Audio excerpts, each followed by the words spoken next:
കൈരളി ന്യൂസിന്റെ ലോഗോ ഉപയോഗിച്ച് വ്യാജ വാർത്ത പ്രചരിപ്പിച്ചവരെ കണ്ടെത്തി 3 വർഷം വരെ തടവ് ശിക്ഷ ലഭിക്കാവുന്ന കുറ്റമാണ് ഇവർ ചെയ്തിരിക്കുന്നത്. കൈരളി ന്യൂസ് നൽകിയ പരാതിയെ തുടർന്ന് പോലീസ് അന്വേഷണം ആരംഭിച്ചിട്ടുണ്ട്. കഴിഞ്ഞ ദിവസം സാമൂഹിക മാധ്യമങ്ങളിലൂടെ പ്രചരിക്കപ്പെട്ട ഒരു പോസ്റ്റാണ് ഇത്.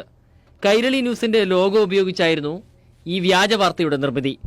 എന്നാൽ ഫോണ്ട് വേറെയായതിനാൽ കള്ളി വെളിച്ചത്തായി. ഈ കുറ്റകൃത്യം ചെയ്തവരെ വളരെ പെട്ടെന്ന് തിരിച്ചറിയാനും സാധിച്ചു. തിരൂർ സ്വദേശി റഹീം കെ കുട്ടായിയാണ് ഒരാൾ. ഇയാൾ ലീഗ് പ്രവർത്തകനും PK ഫിറോസ് ആരാധകനുമാണെന്ന് പ്രൊഫൈലിൽ നിന്ന് വ്യക്തമാണ്.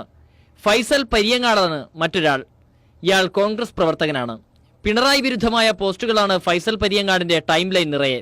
പ്രവാസിയായ അസ്കർ കൂനി മലപ്പുറം പെരുവള്ളൂർ സ്വദേശിയാണ്.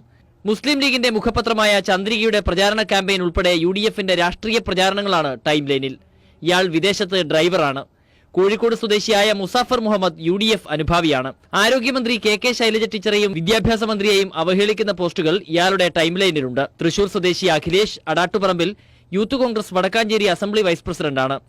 ബിനീഷ് കോടിയേരിയെയും കോടിയേരി ബാലകൃഷ്ണനെയും മുഖ്യമന്ത്രിയെയും ഉൾപ്പെടെ വികൃതമായി ചിത്രീകരിക്കുന്ന ഫോട്ടോഷോപ്പുകളാണ് ഇയാളുടെ ടൈം ലൈൻ നിറയെ. പെരുമ്പാവൂർ സ്വദേശിയായ മാഹിൻ ഷാ ടാക്സി ഡ്രൈവറാണ്. റൈറ്റിംഗേഴ്സ് എന്ന ഗ്രൂപ്പിലേക്ക് ഇയാൾ ചിത്രം പങ്കുവച്ചിട്ടുണ്ട്.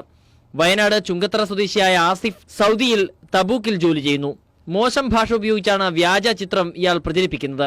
മലപ്പുറം സ്വദേശിയായ സുലൈമാൻ കുന്നുപുറം ഇപ്പോൾ തിരുവനന്തപുരത്താണ്. ഇയാൾ UDF പ്രവർത്തകനാണ്. ബിനീഷ് കോടിയേരിയുമായി ബന്ധപ്പെട്ട ഒട്ടേറെ വ്യാജ ചിത്രങ്ങൾ ഇയാളുടെ ടൈം ലൈനിൽ ഉണ്ട്. തൃശൂർ ചാവക്കാട് സ്വദേശി റസാഖ് ആലുംപാടി വെൽഫെയർ പാർട്ടി പ്രവർത്തകനാണ്. ഒമാനിലെ TR എഞ്ചിനീയറിംഗ് കൺസൾട്ടൻസി LLCയിൽ ജോലി ചെയ്യുന്ന കണ്ണൂർ മയ്യിൽ നാനിയൂർ സ്വദേശി V അജിത് കുമാർ നിരവധി പേർക്ക് വ്യാജ വാർത്ത ഷെയർ ചെയ്തതായും കണ്ടെത്തിയിട്ടുണ്ട്. 2 തരത്തിലുള്ള നടപടികളാണ് ഇത്തരക്കാർക്കെതിരെ ഉണ്ടാവുക. വ്യാജരേഖ ചമയ്ക്കുന്നതിന് തുല്യമായ വകുപ്പുകളാണ് വ്യാജ ഇലക്ട്രോണിക് രേഖ ചമയ്ക്കുന്നവർക്കും ബാധകമാവുക. IPC 465, 469, 471 എന്നീ വകുപ്പുകൾ പ്രകാരം ജാമ്യമില്ലാതെ 3 വർഷം വരെ തടവ് ലഭിക്കാവുന്ന കുറ്റകൃത്യങ്ങൾ ഇവർ ചെയ്തിരിക്കുന്നു. കോടതിയുടെ അനുമതിയോടുകൂടി IPC സെക്ഷൻ 120 വകുപ്പ് പ്രകാരം ഗൂഢാലോചനയ്ക്ക് പോലീസിന് കേസെടുക്കാം. പോലീസ് അന്വേഷണം ഊർജിതമാക്കിയതോടെ വ്യാജ പ്രചാരണം നടത്തിയ പലരും വ്യാജ പോസ്റ്റുകൾ നീക്കം ചെയ്തിട്ടുണ്ട്. എന്നാൽ നീക്കം ചെയ്ത ഇത്തരം പോസ്റ്റുകൾ സാങ്കേതിക വിദ്യയിലൂടെ തിരിച്ചെടുക്കാനുള്ള ശ്രമം പോലീസ് ഊർജിതമാക്കിയിട്ടുണ്ട്. News desk.